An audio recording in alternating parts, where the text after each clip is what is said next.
오늘은 하나님께서 우리에게 피는 생명이다 라고 하는 말씀을 통해서 은혜를 주십니다. 같이 해보죠. 피는 생명이다. 우리 왼쪽 가슴에 보면 내 자기 주먹만한 사이즈가 심장이래요. 한 250에서 270g 정도 되는 이 심장은 4개로 나누어져 있어서, 그리고 크게 보면 왼쪽 오른쪽으로 나누어져 있어서 오른쪽에 있는 이 심장의 오른쪽 반은 피를 쭉쭉쭉쭉 허파로 보내고, 그리고 허파로 가서 이제 새로운 힘을 얻고, 그 한 피는 또 왼쪽으로 와서 온몸으로 보낸답니다. 차가 엔진이나 모터가 꺼지면 그건 죽은 차죠. 시동을 딱 걸면 파라랑 살아납니다. 우리의 심장은 우리가 자거나 우리가 놀라거나 뭐 어떤 악한 상황이 돼도 계속 뛰어요.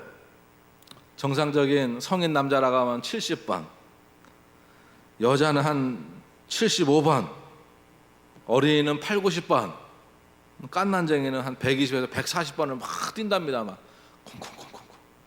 그래서 우리의 온몸의 피가 멈추지 않고 계속 돌아갑니다. 그것을 우리는 살아있다라고 표현을 합니다. 나무가 잘려졌는데 그 잘려진 나무가 땅에서 딱 심었을 때 사는 나무가 있고 그냥 말라 죽는 나무가 있습니다. 꺾어지가 되는 나무들은 잘려졌어도 그 안에 생명이 있는 겁니다. 그래서 심으면 그 잘려진 데서 막 뿌리가 나서 그 몸을 살려요.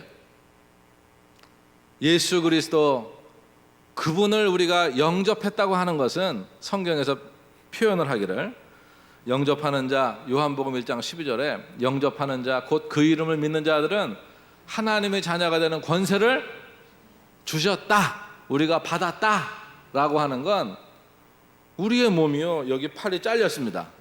그러면 이 팔이 그냥 붙으면 붙나요? 아니면 남의 팔 그냥 잘려서 붙이면 붙나요? 안 붙을 텐데 말이에요. 성경에선 그렇게 말을 해요. 우리가 하나님의 자녀가 되기 전에는 마귀의 자녀였다. 우리가 생각하는 것, 행동하는 것들이 다 마귀를 기쁘게 하는 거요. 그리고 늘 심어 거두는 결과들이 악했다는 겁니다. 그런데 우리가 하나님의 자녀가 되면서 예수 그리스도, 저분이 나의 죄를 십자가에서 대속하고, 그리고 그 예수님이 내 삶의 주인이 되시고, 이제는 성령 하나님께서 내 안에 함께 하시며 하나님의 자녀로 우리가 살아갈 때, 이제는 우리가 혼자가 아니다. 내가 어디에 혼자 있더라도 내 안에 예수의 생명이 있어서 내가 어디에 있든지 그곳에 예수의 뿌리를 내린다고 하는 것입니다. 이제 예수에게서 끊어지면 죽습니다. 같이 해보죠. 예수님에게서 끊어지면 죽습니다. 그러나 예수님이 내 안의 삶의 주인이 되시면 우리는 상황과 상관이 없이 영원히 삽니다. 그 예로 우리가 2017년 7월 21일에 프로야구 시구할 때 왼손으로 탁 시구하는 한 사람이 있었어요. 유명한 사람도 아닌데 도대체 이 사람이 누굽니까? 손재욱이라고 하는 사람인데, 이 사람이 2015년 8월에 자동차 부품 공장에서 사고로 왼쪽 팔이 여기가 절단이 됐습니다. 그래서 이제는 내가 왼손잡이인데 어떻게 사나, 내가 뭘 할 수 있을까 절망한 이 손재욱이라고 하는 사람이 인생이 바뀌는 계기가 있었습니다. 한 뇌사자가 자기의 팔을, 그 가족들이 이제 공여를 한 거예요. 그래서 팔이 이렇게 한 팔을 보니까 다르죠? 여기가 막 엉망이잖아요. 근데 붙어 있는 거예요. 연결을 했어요. 그래가지고 연결을 하고서는 이제 내 팔이 아니니까 내 몸에서는 자꾸 거부를 하는 거예요. 그러니까 평생 면역 억제제를 맞아야 돼요. 이거 네 거라고 그냥 인식하고 살아. 그걸 자꾸 이게 무너뜨리는 거예요. 어느 날 보니까 이 팔이 하나씩 신경이 들어가고, 그리고 이 사람이 땀이 많았었는데 이제 팔에 남의 팔인데 말이에요. 여기서 이쪽 팔에 땀 나는 것처럼 왼쪽 팔에 막 땀이 나고, 그리고는 이 사람이 그 프로야구 시구도 하고 말이에요. 또 좋은 사람 만나서 결혼도 하고. 그가 말하는 겁니다. 내 인생이 바뀌었어요. 마찬가지입니다. 우리도 내 안에 예수님이 내 삶의 주인이 되시면서, 예수님을 내 안에 영접하면서 우리가 고백할 수 있는 건 내 인생이 바뀌었습니다. 예수님이 피가 내 안에 흐르면 우리는 변화됐고 또 아름다운 하나님의 사람으로 변화가 됩니다. 우리가 결단하겠습니다. 내 안에 예수님이 살게 하고 하나님의 영광을 목적 삼고 살게 합시다. 성경에는 피가 흐릅니다. 성경의 첫 번째 피는 죄 지은 아담과 하와가 에덴 동산에서 쫓겨나고, 그리고 저기서 하나님에게서 쫓겨나서 살고 있는 그들을 하나님이 찾아가시는데, 그냥 찾아가시는 게 아니고 집들이 선물로 양을 잡으려니까 피를 흘리고 죽잖아요. 양을 잡아서 그 가족을 잘 이렇게 무드질을 하고 하나님이 잘 옷을 준비해가지고 아담과 하와에게 이게 양털 옷을, 가죽 옷을 입히시는 거예요. 그때 양의 피가 흘렀어요. 아담과 하와의 그들의 죄를 덮어주시는 거예요. 두 번째는 가인에 의해서 돌에 맞아 죽는 의인 아벨의 피입니다. 동생이 하나님 앞에 예배 잘 드리고 나서 그것을 시기하던 형이 동생을 돌로 쳐서 죽이면서 그때부터 피 역사가 시작이 되는 거예요. 그리고는 계속 사람에게서 이 땅에서 이루어지는 전쟁, 시기, 질투, 살인, 이 속에서 이 땅에는 죄의 죽이는 피들이 가득하게 됩니다. 그런데 그것을 그치는 게 아니라 하나님께서는 죄의 삭은 사망인데 속죄의 방법으로 그 죄를 없애고 내가 하나님 앞에 다시 설 수 있는 방법을 내가 마련했다. 그게 뭔데요, 하나님? 너 대신 짐승이 죽는 거야. 가난한 사람은 산에 가서 비둘기를 잡아오든지, 살아 있어야 돼요. 내 재물은 살아있는 비둘기를 잡아오든지 비둘기 새끼를 사든지, 아니면 좀 더 살만하면 양을 잡든지, 더 살만하면 송아지를 잡든지 소를 잡든지, 네 형편껏 하나님 앞에 나와 회개하는데 네 죄를 그 짐승에게 안수함으로 전달해라. 그리고 네가 죽어야 되는 것, 그 짐승이 죽는 것으로 네가 죽는 것으로 간주하고 그 죄에 대해서 내가 용서하마. 이게 하나님이 우리를 살려주시는 방식이었습니다. 죄라고 하는 용어가 여러 가지가 있지만 하마르티아라고 하는 용어는요, 우리가 왜 총을 쏘거나 화살을 쏠 때 보면 관역에 동그라미 쫓아가지고 5, 6, 7, 8, 9, 10 X10까지 말이에요, 쫙 있잖아요. 관역에 딱 맞으면 잘 쏜 거예요. 점수는 차이가 있겠지만, 그런데 관역에 못 미치거나 옆으로 새거나 넘어서거나 관역을 못 맞히는 것, 요걸 죄라 그러는 거예요. 하나님이 사람을 짓고 나서 사람은 이렇게 살아야 돼, 그게 가장 행복한 거야, 그게 내 뜻이야 라고 하는 그 관역에 못 맞추면 그게 죄라는 거예요. 그래서 죄는 하나님이 싫어하시는 말과 행동과 생각입니다. 그런데 이것이 우리 삶에 또 반복되는 거예요. 짐승이 또 죽어야 되는 겁니다. 그래서 구약에서는 계속 짐승의 피가 흘려졌어요. 그래서 하나님이 이러면 안 되겠다. 내가 모든 죄들을 한 번에 통합하여 한 번에 완벽한 제사를 드림으로 내가 이 피 죽이는 죄, 이 피의 제사를 종식하고 내가 그 완벽한 제사를 드리겠다. 그래서 하나님께서 인간의 몸을 입고 이 땅에 오셔서 십자가를 지시고 죽으신 사건입니다. 우리는 성경 속에서 이렇게 죽이는 피가 있는가 반면에 살리는 피가 있음을 보게 돼요. 살리는 피, 이건 무슨 피입니까? 첫 번째는 구약에서는 유월절의 피고, 두 번째 신약에서는 십자가의 피입니다. 유월절의 피가 왜 살리는 피입니까? 피게이 파악도금의 흑장, 10번째 장자의 죽음의 재앙이 애굽에 싹 훑어내리면서 바로의 자녀로부터 노비의 자녀, 그리고 짐승의 첫 새끼까지 다 죽는데 하나님께서 이스라엘 백성들에게 내가 너희가 살 길을 주겠다. 그리고 말씀하신 게 뭡니까? 어린 양을 잡아라.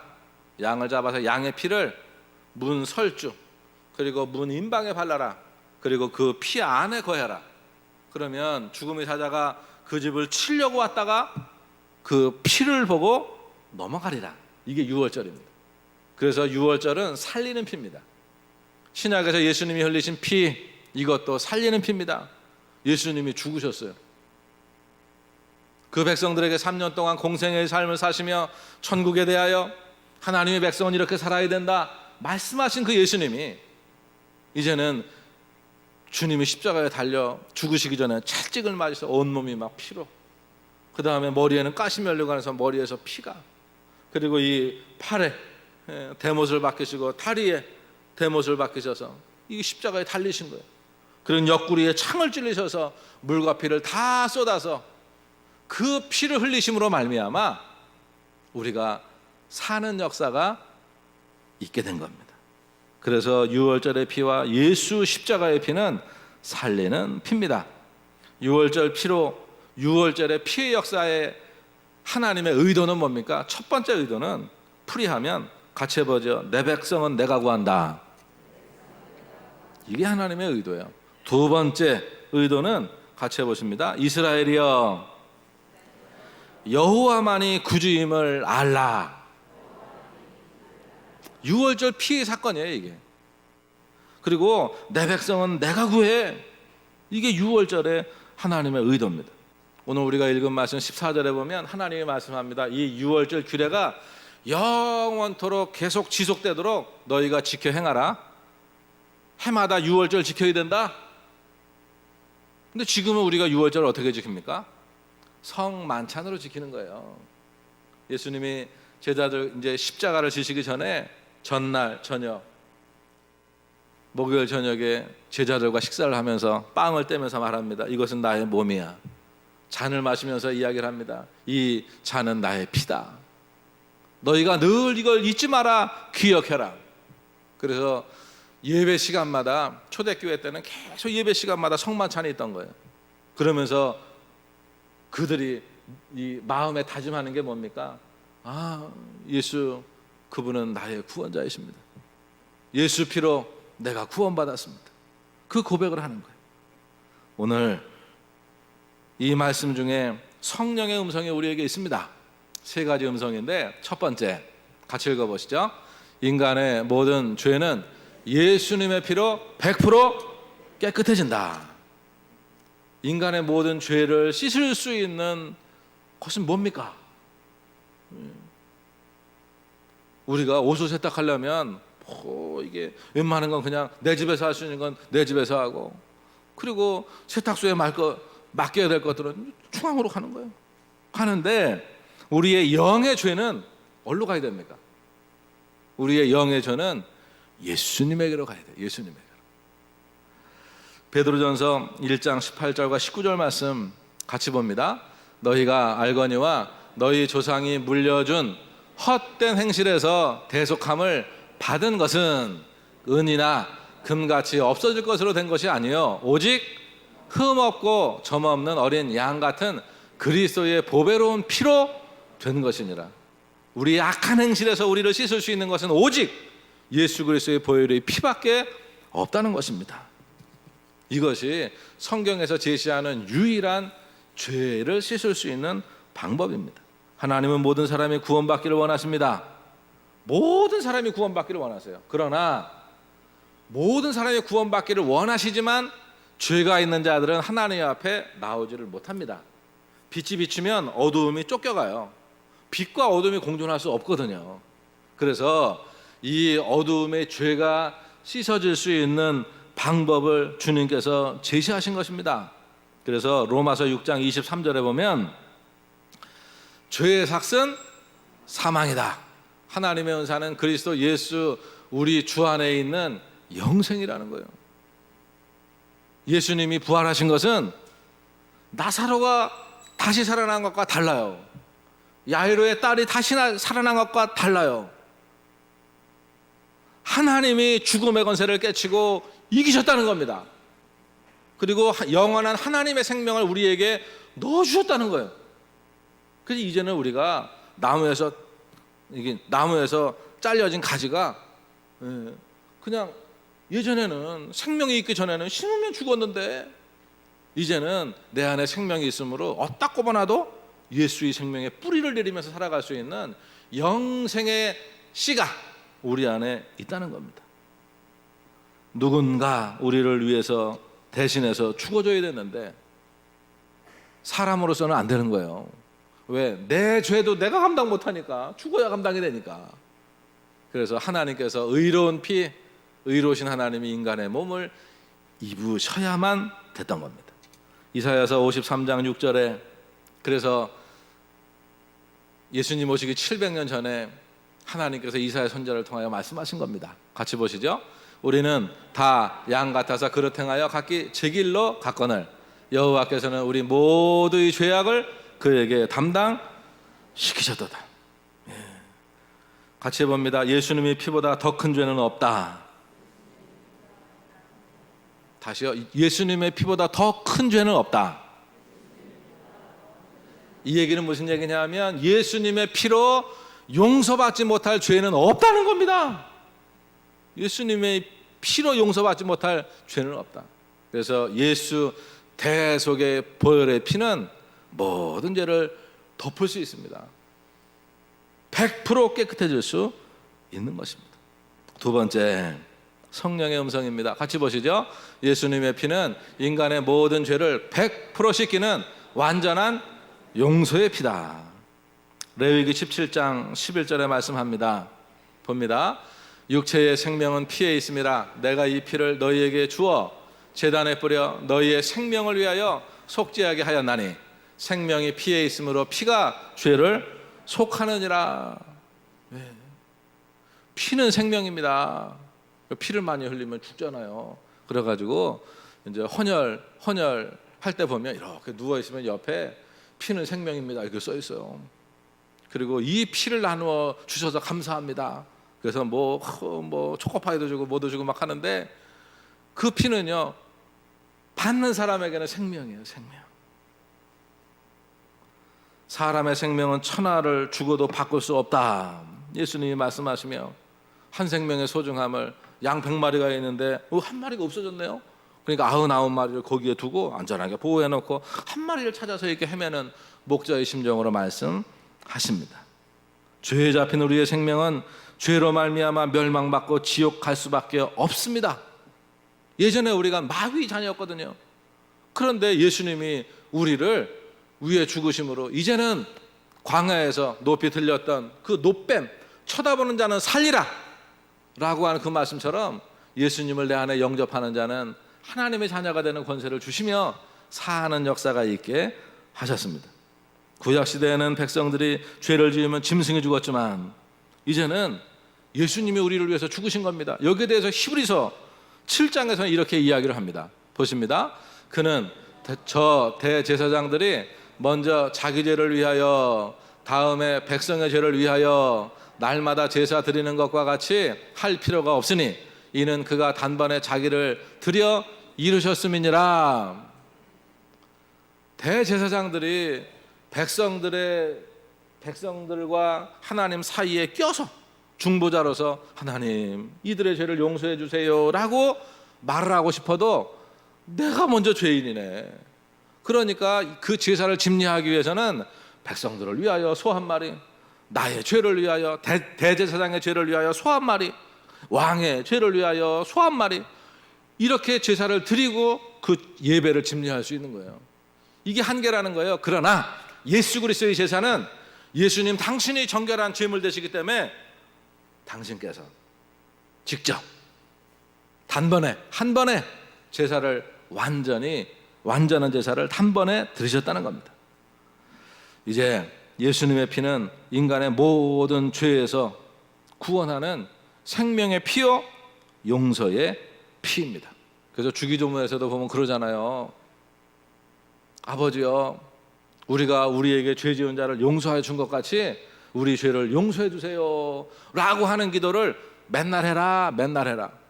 그러면서 우리 자신을 돌아보며 예수님의 십자가를 생각하는 거예요. 첫 번째 말씀처럼 예수님의 피보다 더 큰 죄는 없다.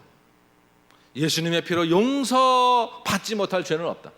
그래서 기독교의 가장 큰 능력은 회개입니다. 회개는 하나님의 용서를 낳아요. 그래서 회개하는 자는 용서하라는 거예요. 그리고 하나님은 우리를 무조건 받아 주시는 겁니다. 세 번째 성령의 음성은 같이 보시죠. 예수님의 대속의 피는 하나님과 100% 화목하게 한다. 예수님의 피는요, 하나님과 화목하게 합니다. 아까 보세요. 그 팔이 여기서 붙을 때 말이에요. 이 팔과 이 팔이 사이즈가 다르지만 다 신경을 연결하고 했더니 피가 흐르는 거예요. 피가 이제 흘러요. 그러니까 이 팔이 움직이고 내 팔이 되잖아요. 우리가 하나님의 자녀가 아닐 때는 하나님과 전혀 상관이 없이 살던 우리가 하나님의 자녀가 되고 나서 이제는 예수의 피로 거듭나고 성령 하나님께서 내 삶의 주인이 되어 내 안에 거주하시면서 이제는 하나님의 자녀로 살도록 도우시는 겁니다. 그래서 하나님의 자녀로 해야 할 말이고 행동이고 생각이면 하나님이 내 안에서 기쁨을 줘요, 평안을 줘요. 그래 하나님이 너 도우실 거야. 이런 마음을 주셔서 얼굴이 막 펴요. 그런데 하나님 보시기에 좀 맞지 않는 행동과 생각과 말이면 말하고 나서도 찝찝하고 생각이 들어도 이거 아닌데 하는 거고, 행동할 때 자꾸 이게 주춤거리는 거예요. 해고 나서 죄송하고. 그래서 이 예수님의 피는, 그런데 예수의 피로 우리가 용서, 회개를 하고, 그리고 용서를 빌고 나면 주님께서는 우리를 100% 화목시키십니다. 로마서 3장 25절에 보면 예수의 피의 능력이 있습니다. 같이 보시죠. 이 예수를 하나님이 그의 피로서 믿음으로 말미암는 화목제물로 세우셨으니 이는 하나님께서 길이 참으시는 중에 전에 지은 죄를 간과하심으로 자기의 의로우심을 나타내려 하심이니. 용서는요, 뭐 이게 주고받고 이게 아니에요. 용서는 그냥 있는 거예요. 알았어. 그리고 그냥 이렇게 품어주는 거예요. 십자가에서 예수님은 우리를 먼저 품어주셨어요. 우리의 약함과 우리의 죄됨을, 우리의 가시 같은 성품도 주님이 다 피 흘리시며 품어주셨어요. 그리고 너희도 이 땅에 그 예수의 심장을 가지고 살라는 거예요. 요한일서 2장 2절에 그는 우리 죄를 위한 화목제물이시니 우리만 위할 뿐 아니요 누구까지요? 온 세상의 죄를 위함이라.